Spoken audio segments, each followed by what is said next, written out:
Message coming in from the brass at Arcturus. Patching it through. Normandy? Admiral Hackett here. We're getting reports of a marked increase in Geth activity in the Skyllian Verge. Surveillance drones have identified Geth outposts on 4 different planets in the Armstrong cluster. We need someone to take them out. We have any idea what they're after? Hard to say. They may be just gathering intel on us. Or maybe they're setting up staging grounds for hit-and-run attacks on human colonies. It could be the first wave of an invasion. Let's hope not. We need someone to investigate this, Shepard. Finding Saren is still your top priority, but you've got experience fighting the Geth. You're the logical choice to take out these outposts. We're transmitting all the locations of known Geth outposts in the Armstrong cluster to the Normandy now. Admiral Hackett out.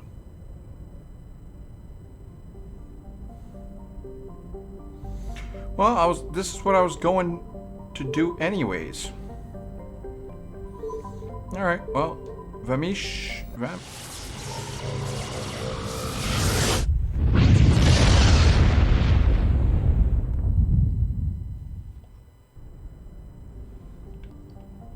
Alright, Almos. Hydrogen helium, sodium darkening its atmosphere. Pregol. Enormous terrestrial world, atmosphere of chlorine and ethane. Surface mainly composed of sulfur with deposits of aluminum. No landing has ever been attempted. Well, we're not going to do it. While scanning the planet Pregol, you discover several marker buoys. Oh my goodness!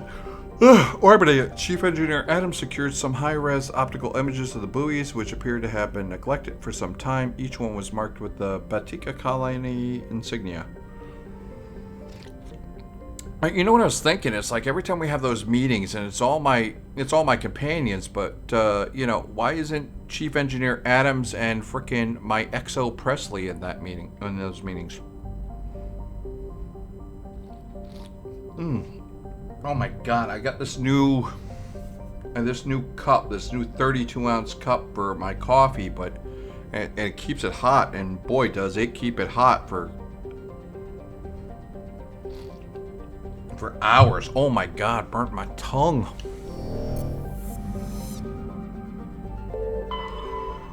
Maji orbits the Vamshi binary giant stars. Vamshi A is a blue star of spectral class A4111, which burns at half again the temperature of Sol. Oh, yes, of course. So blue stars are, of course, not as hot as red or yellow. Vamshi B is an aging red giant of class... Wait a minute. Binary giants. Oh, okay. Atmosphere, methane, and carbon monoxide. Oh no. The difference between temperature within the hemisphere facing the sun, facing deep space. Constant winds, stirring the silica and sodium dust at the surface. Unsavory characters from the Terminus system occasionally use magie for forms of cruel sport, dumping slave hostages, quarreling shipmates, or even, when bored, vicious animals on the surface. One must kill the other before they will be rescued from the lethal radiation. Oh my God, that's horrible. Whoa, that's bright. Okay, so, same old, same old. Oh,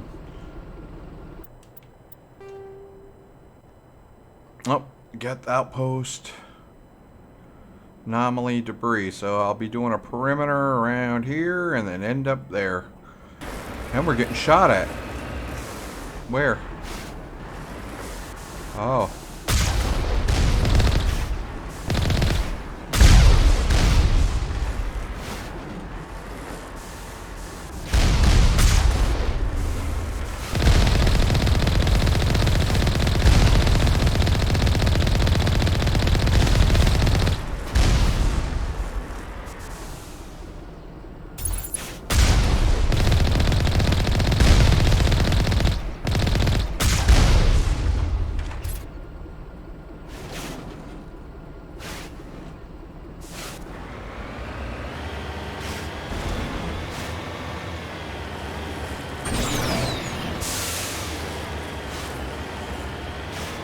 Oh, we're going up the road here.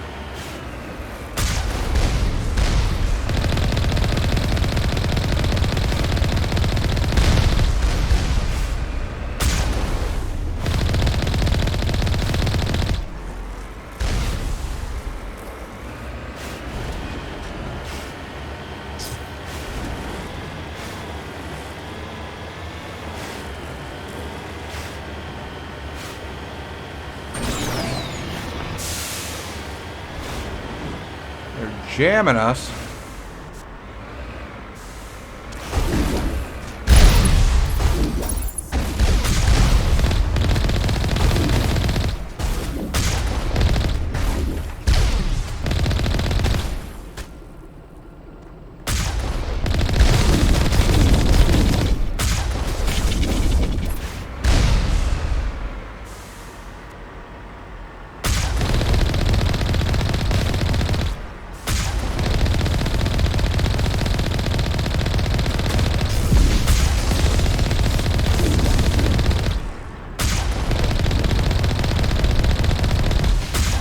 These outposts left to clear out? This should be fun. Who is your daddy, and what does he do? Tiny ice dwarf with a trace atmosphere of xenon and krypton. Of course, xenon and krypton. The frozen surface is mainly composed of water, ice, and ammonia. Cryovolcanic processes are gradually repaving the surface with sheets of fresh ice.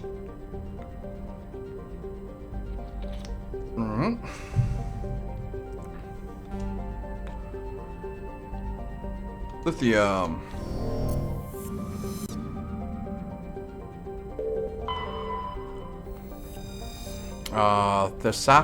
The Shaka is a standard hydrogen-helium gas giant. In the past, it often uses drive discharge point for pirates raiding human settlements from the terminus systems. In 2178, the oh, so this must be the terminus systems up here, around this area. In 2178, the Alliance set up a network of covert sensing devices on Tasaka's moon. Oh, you guys made a mistake. You forgot the H. Recording as a pirate, FTL vectors over the course of 6 months led the Alliance Navy to 8 major pirate anchorages. Since the Shaka raids, no ships from the terminus have been reported in the Hong system. Good job. Matar. Matar's terrestrial, thick atmosphere composed of nitrogen and krypton. Its frigid surface is mainly composed of sodium oxide with deposits of copper. Because of monoxic surface gases, explorers are warned to use extreme caution. Matar lacks a magnetic field. This makes it useless for discharging FTL drive cores in orbit. The energetic particles of solar wind from Hong strike the upper atmosphere directly, ionizing the krypton. This gives the planet its distinctive minty green-white hue. Minty fresh. Scans of Matar reveal debris from a destroyed Asari freighter.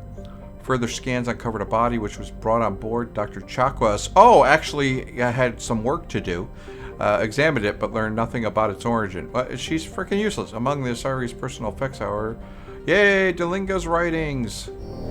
Alright, we're almost... I think that was it. Maybe? Or maybe we got one more. Caspan is a classic pre-garden terrestrial... Oh, wait, hold on. That's where we gotta go. So, Pomal, enormous terrestrial planet with a very dense atmosphere of carbon dioxide and sodium. Surface scorching hot, mainly composed of sodium oxides and deposits of nickel.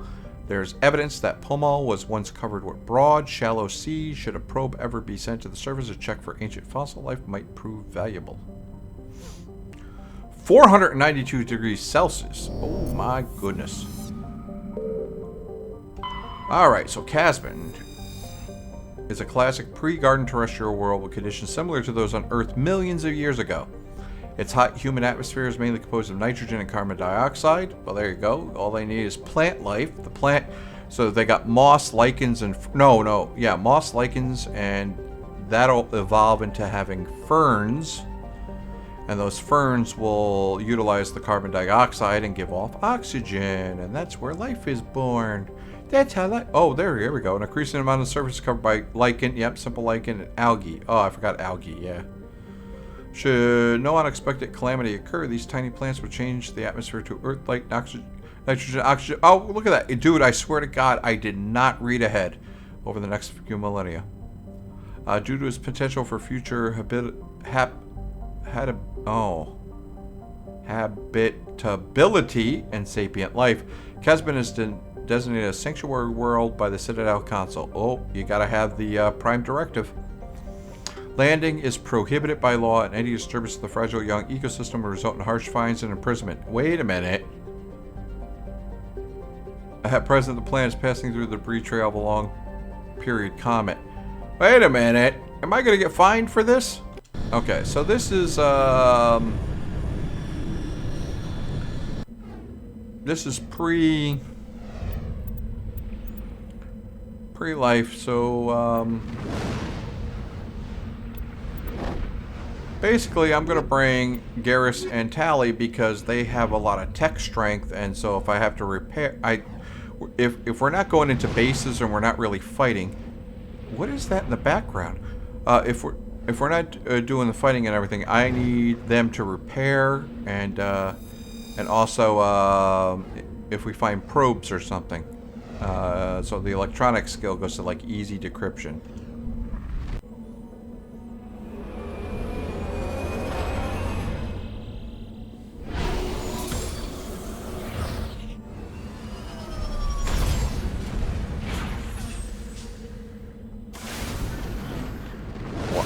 Oh, wow. That's the noise. There it is, the comet trail. That is freaking pretty. That is cool. Now look at this. This is primordial Earth. Gotta love it. Look at that. No huge trees, no forest, just a bunch of algae and lichen on the ground. And of course, we're gonna get a big, heavy fine. Okay. Same as before. Yep. Where's the Geth outpost? Signal anomaly. Geth outpost. So I'll probably start over here. I'm gonna start over here and go around and boom.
Come on, get it.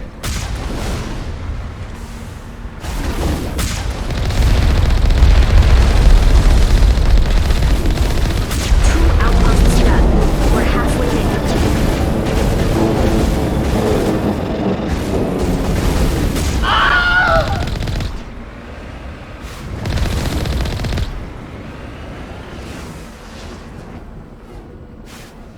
Wow. Holy moly. And we didn't take any damage either. Wow. Uh-oh.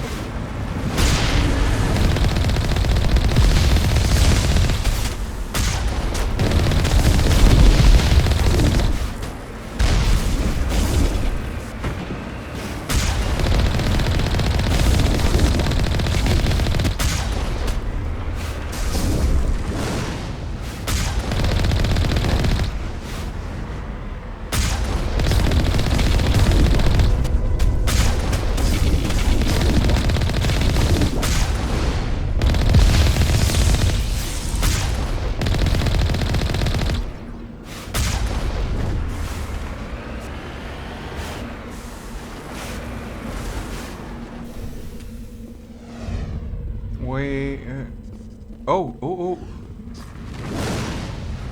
The Geth array is transmitting regular data bursts on an encrypted channel using the Alliance own FTL comm buoys. Ah, see? Way back, I know I'm really slow on these episodes, so you probably don't remember. But way back when I saw... hold on for a second. My chair.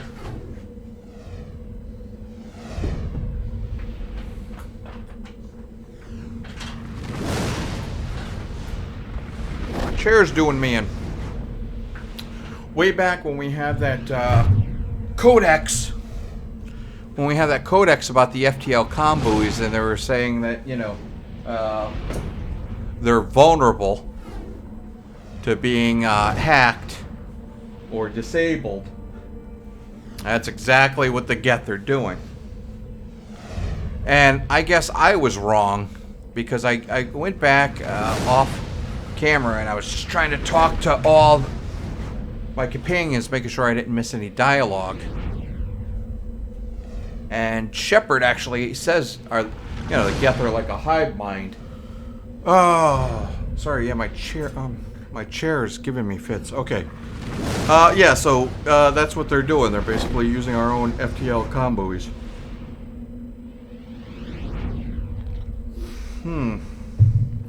Oh. Turn them off.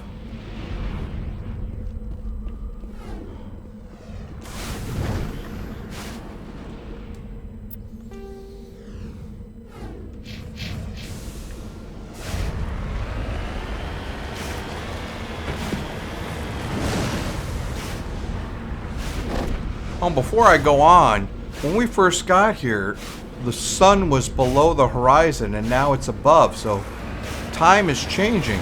Wow.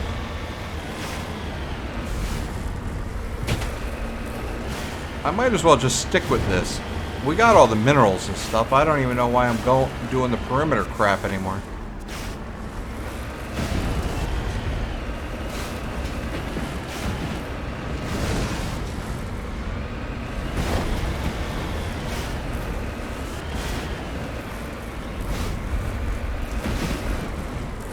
Oh boy. Woo! Put it neutral, baby.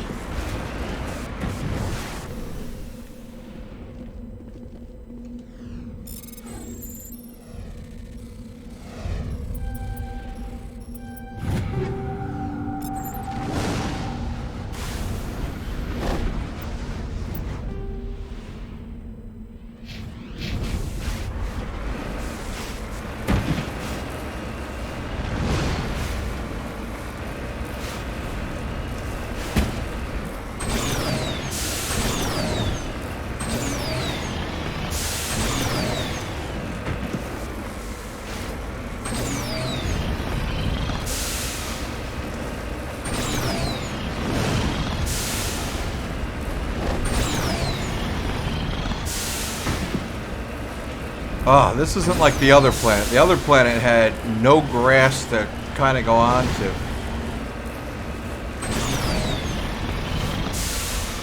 Oh my goodness. Oh my goodness.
Ah, boy.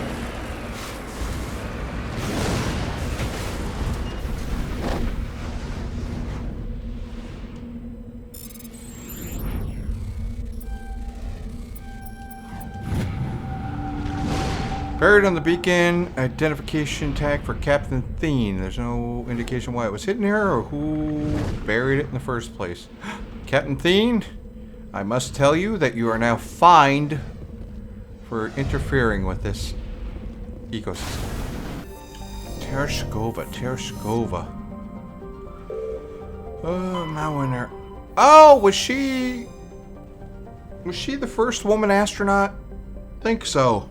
Either that or she was that Russian lady that killed everybody, you know, that lasted in Leningrad or something. Took down all those Nazis. But I think it's the first Russian astronaut. Our first woman astronaut.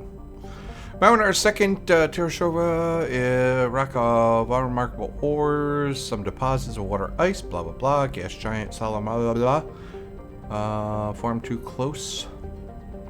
Stars and thrown outwards by gravitational effects.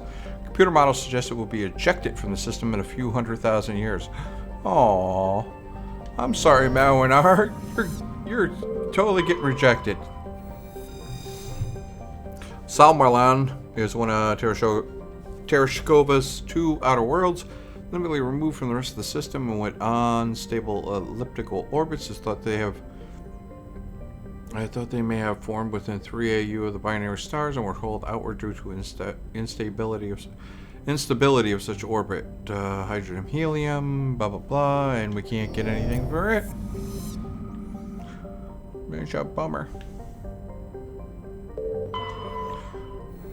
The juice, like Beetlejuice. The juice is a terrestrial world. Chlorine Krypton. Surface is mainly composed of silicates with deposits of carbon. The juice is a low mass for size, tightly locked to the star Tereshkova A. Oh, so this is binary stars too. The temperature difference between the sunward hot pole and the dark side cold pole creates constant gale force winds across the Terminator. Whoa! Imagine that, man. Like gale force. You get flung negative 141 Celsius. Get flung like a frozen javelin. Survey. Large deposit of mercury.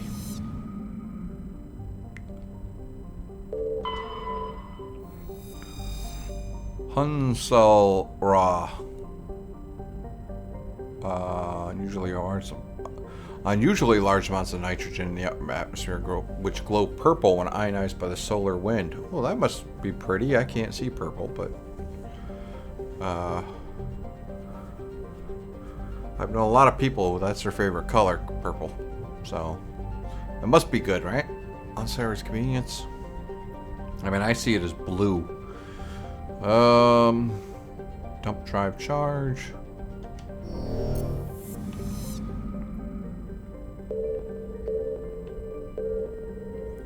Panamaris. Atmosphere very similar to Venus in terms of pressure and atmosphere. Unlike Venus, however, Panamaris atmosphere significant quality of oxygen, both free and bound in sulfur dioxides. The surface is largely composed of magnesia with deposits of carbon. It's possible, if unlikely, that simple life may be developing on Panamaris. Computer modeling suggests the powerful solar winds from Tereshkova stars will blow off Panamaris' atmosphere in a few million years, lowering the temperature on the surface to the negative 70s. So right now it's 451, so oh wow. I'll scan the planet. Small deposit of uridium. I don't need any of this stuff. Oh, asteroids. Like asteroids like right in the middle.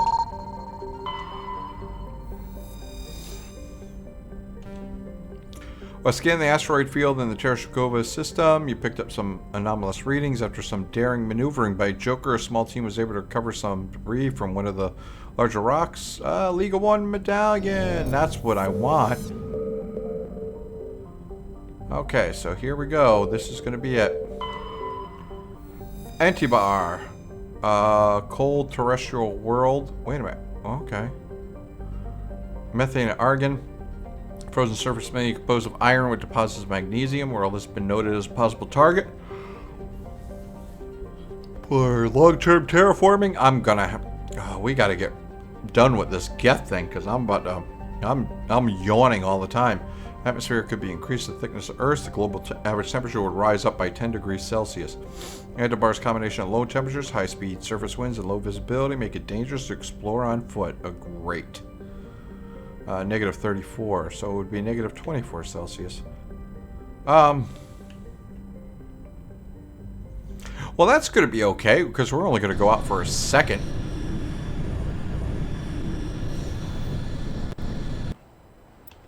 So, Garrus again, and Tally. Our two mechanics, as it were. Our two tech people.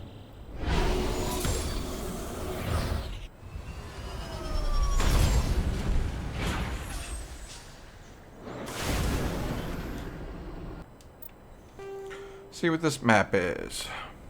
Anomaly, outpost, debris. Yeah, I'm not even going to worry about going all over the place. We're just going to go to the anomaly, debris, because we got all the minerals. We got them all. We don't need them all. We need medallions. That's what we need.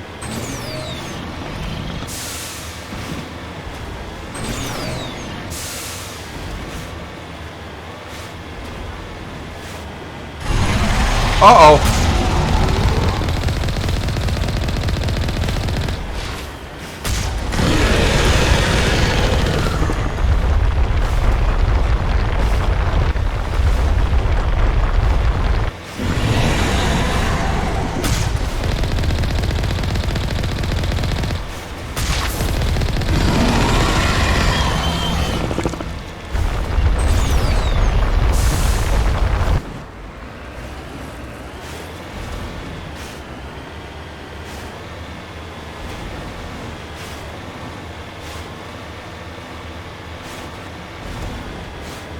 Okay. Oh!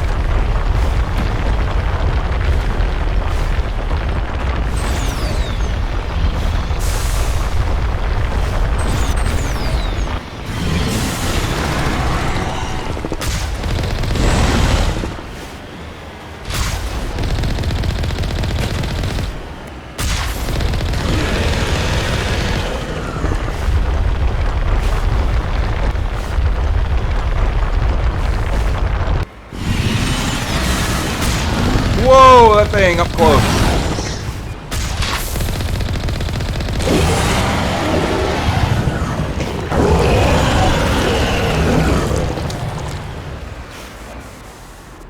Do we even kill these things, or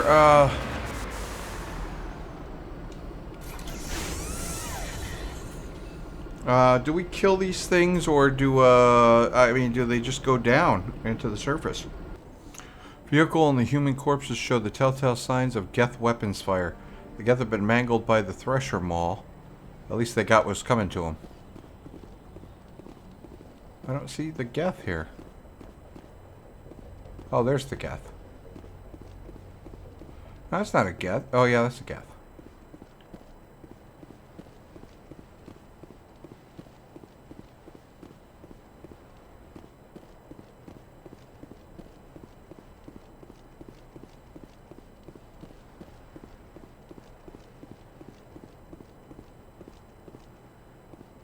There's supposed to be something around here? Hmm.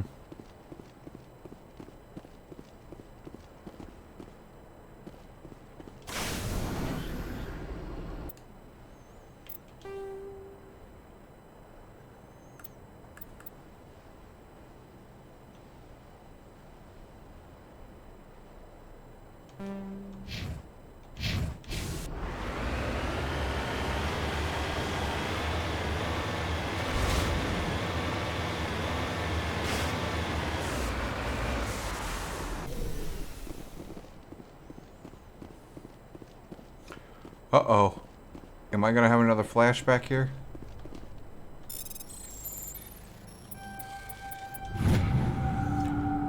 A Prothean data disk. It must have been dropped by one of the Thresher Maul's many victims.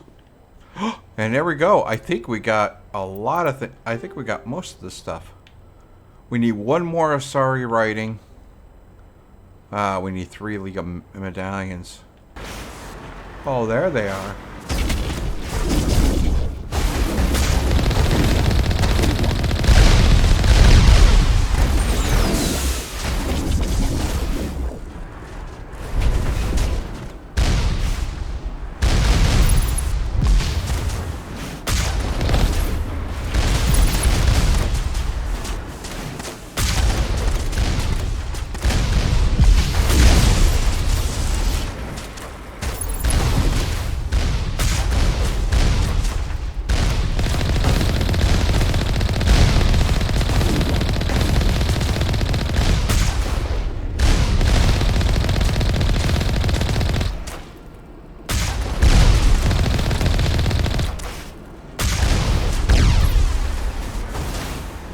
Son of a bitch.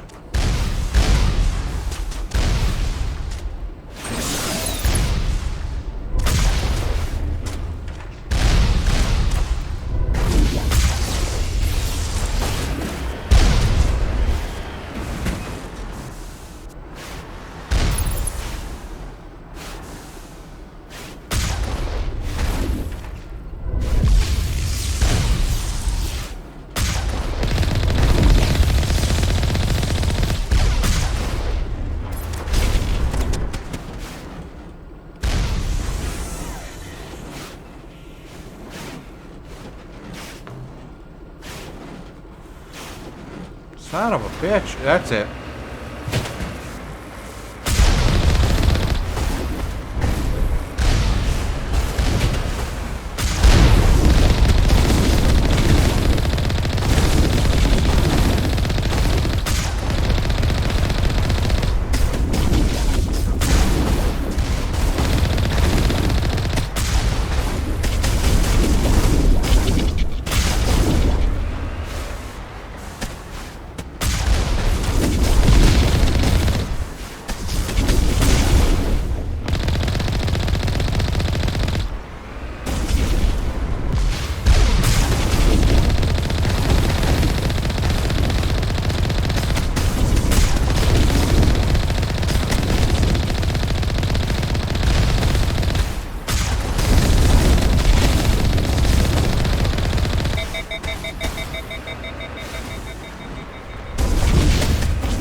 This guy is being a pain in my ass.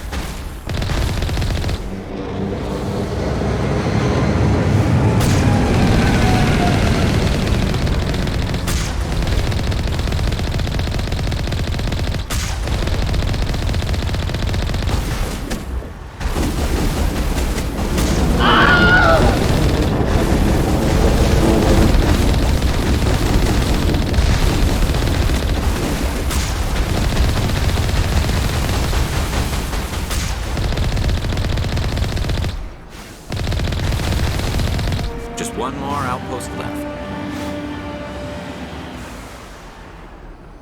Holy moly.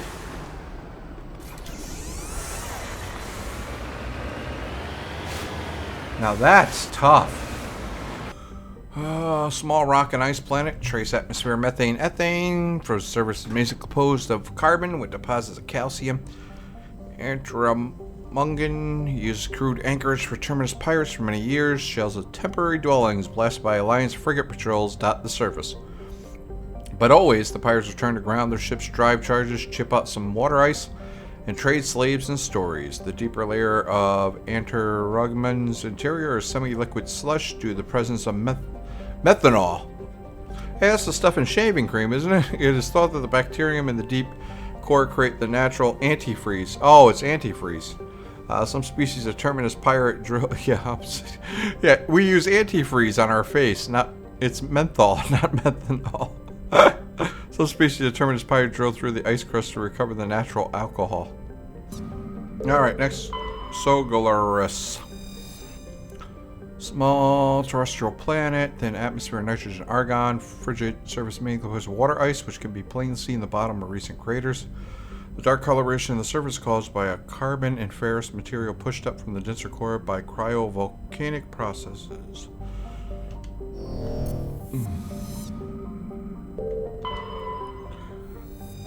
Rangry. Oh, that's gonna be where we gotta go. So what else? Pressure. Relatively pressure. Does it have a lot of pressure? It's very small for a gas giant. The Krogan rebellions ended 3 millennia ago. I thought they said it was like 1,300 years ago on the statue. Turning Chief of Naval Operations, distinguished soldier named Mercury. Ah, under pressure, Freddie Mercury. Oh my God. Declares immediate retirement. Disappeared in what was uncharted territory. It was only 200 years ago the ship was found on the surface. Prussia's largest moon. They should have put David Bowie in here too. Oh, Mercury was chasing Bowie.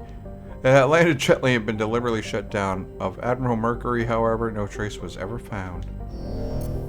Because he's just a poor boy, nobody loves him. Juntor, large terrestrial planet with a thick atmosphere of carbon dioxide and chlorine. Surface is mainly composed of aluminum and with deposits of nickel. Surveyors found the ruins of technical civilization near the equator, evidently the colony of ancient spacefaring race. The ruins have subsided to almost nothing, merely wind-hollowed husk of archaeologies and other megastructures. Center of the ruins was a single column whose inscription defied translations for several centuries. When Asari linguists finally managed to translation, the elaborate relief carving said merely walk among these works and know our greatness. That's a quote by somebody. The crude scratches on the base of the verse said monsters from the id. That's something from a movie in the 50s. Yay, we finally got the frickin'... We got all of that stuff. Alright, Rangri. Rangri is a small brown terrestrial world. While it possesses a reasonable temperate climate and number of useful resources, no mining corporation is willing to risk investment. A rogue planetoid dubbed Vats by the initial Solarian surveyor team entered the system approximately 10,000 years ago and was trapped in a decaying orbit around Rangri. It is nearing the end of its slow spiral inwards.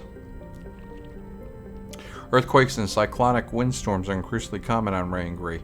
Within a few hundred years, the planets will rip each other apart. Some Asari travel consortiums have already announced sponsorship of cruises to observe the spectacle. That would be pretty something, man. I would love, that would be something to behold. Two planets colliding.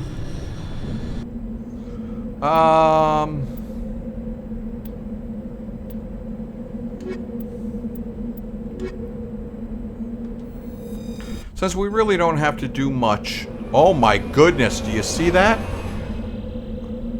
Holy, there's Vats. Oh my god. Oh my god. Holy crap. That is going to be spectacular when these things collide. Okay.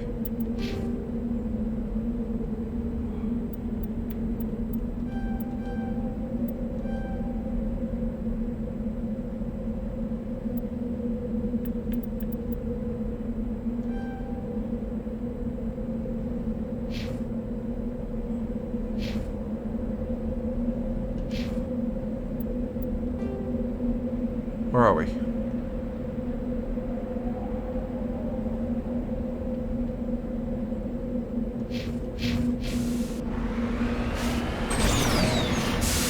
Actually, no.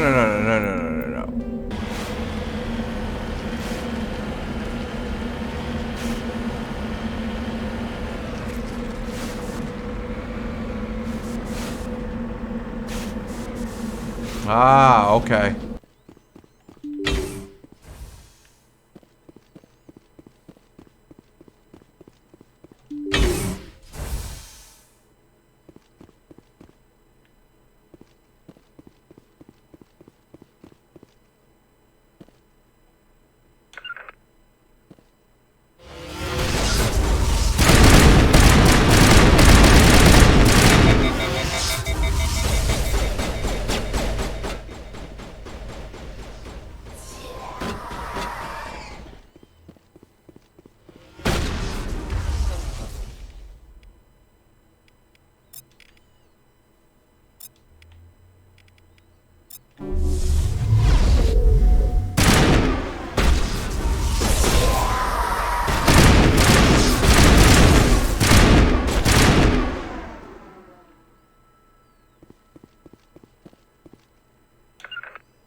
Alright, so we took care of them.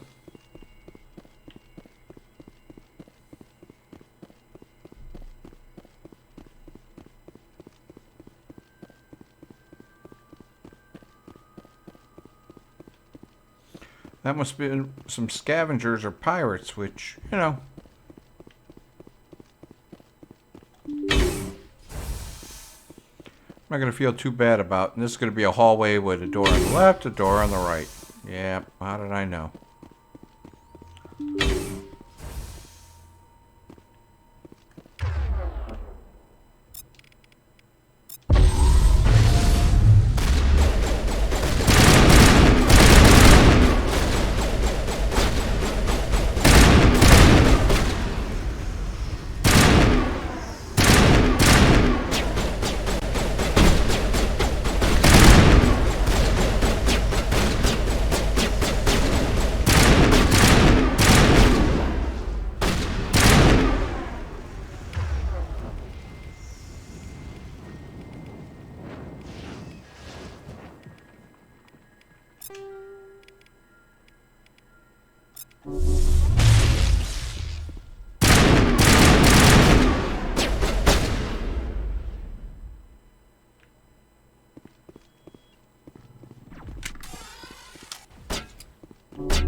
Okay, so even though we got these guys,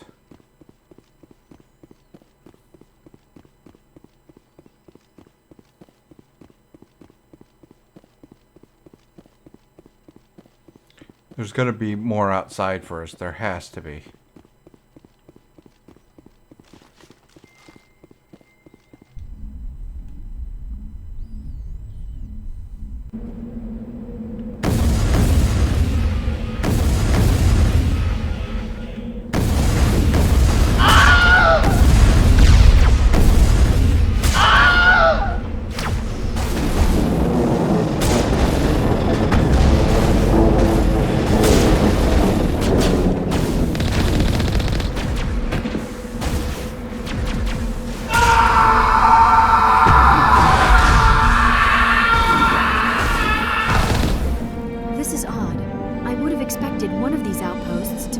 Base of operations for the Geth incursion into this region. Hold on. This receiver's picking up some kind of transmission. Based on the signal strength, I'd say it's coming from inside this star cluster. It must be a message from the primary Geth base. We can use the signal to lock onto its location and eliminate them. Zaru's nitrogen argon atmosphere is being blasted away by the solar wind of the blue giant Grissom. Surface consists of seas of loose silica dust, some kilometers deep, which periodically swirl into global storms. I don't know why I slowed down Pierre a lot. Alright, many unmanned probes to Zaru have been lost over the years through investigation. Though investigation has attributed all to mechanical failure or computational error, a popular extranet meme insists the entire planet is composed of dormant nanotechnology created millennia ago by a race even more advanced than the Protheans. According to the story, Zehru's silica dust is actually dismembler robots which periodically awaken to defend themselves. Sort of like that Star Trek movie, the last one with the nanotechs that destroyed the Enterprise. Though or the second Star Trek, the third Star Trek. Wait, was it no? It's the third Star Trek. Yeah, it was the good one. Though discounted by every reputable scientist, this theory has been popularized by a series of sensationalistic texts by Asari author Daseli Orthasei. While scanning, you detected a large deposit of beryllium. I need a League of Medallion. Benda has a dense atmosphere of sulfur dioxide and chlorine, though technically classified as terrestrial world. But the surface of the planet is never cooled enough for a crust to form.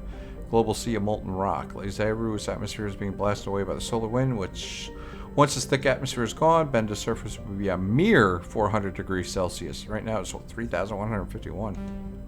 There we go! We got a League of one more! One more League of Medallion. But Sokrum. Sokrum is the largest moon of the gas giant Notaban. It has a trace atmosphere of krypton and xeon. The crust is composed of various metals with deposits of sodium.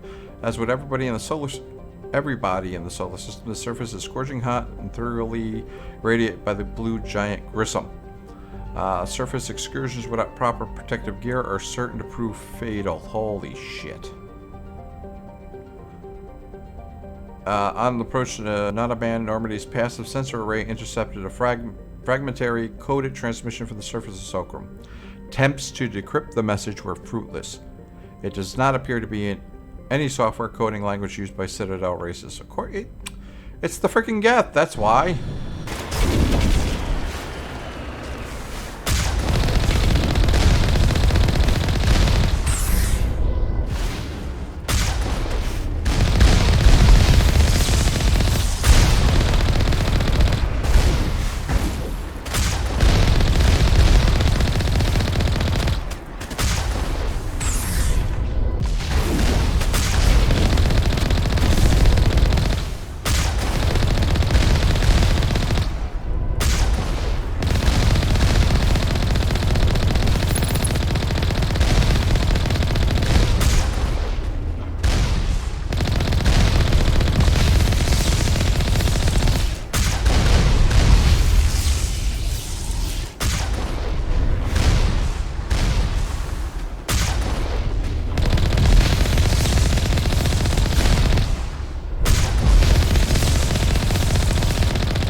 Whoa, that was close.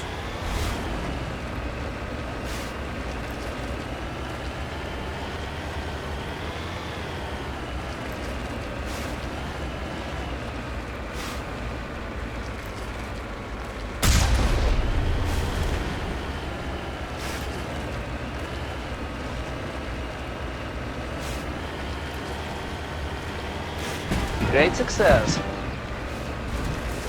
Take that.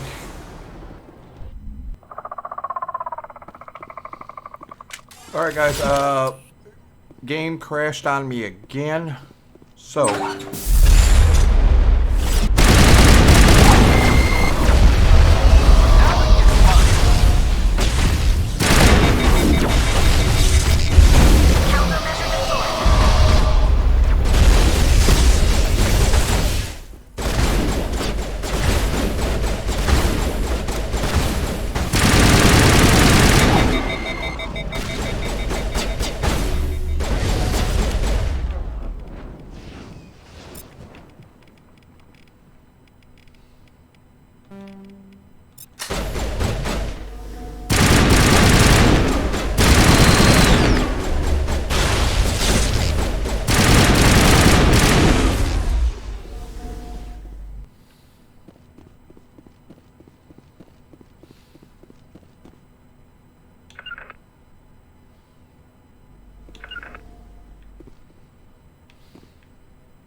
as the last Geth falls, you hear music from across the room. On the monitor, Quarian stands before a hushed crowd, warbling a mournful a cappella of worlds and innocence lost. Wait a minute. One Quarian is doing an a cappella? Is I thought... Wait, is a cappella just like a song without words? I always thought an a cappella was like two people, two or more people, but maybe not. Okay. I'm not that musically inclined. The recorded song is dispatched to the Geth worlds behind the Perseus Veil. The transmitter shuts down. Garrus, come on, buddy. Just lead the way. Alright, whew.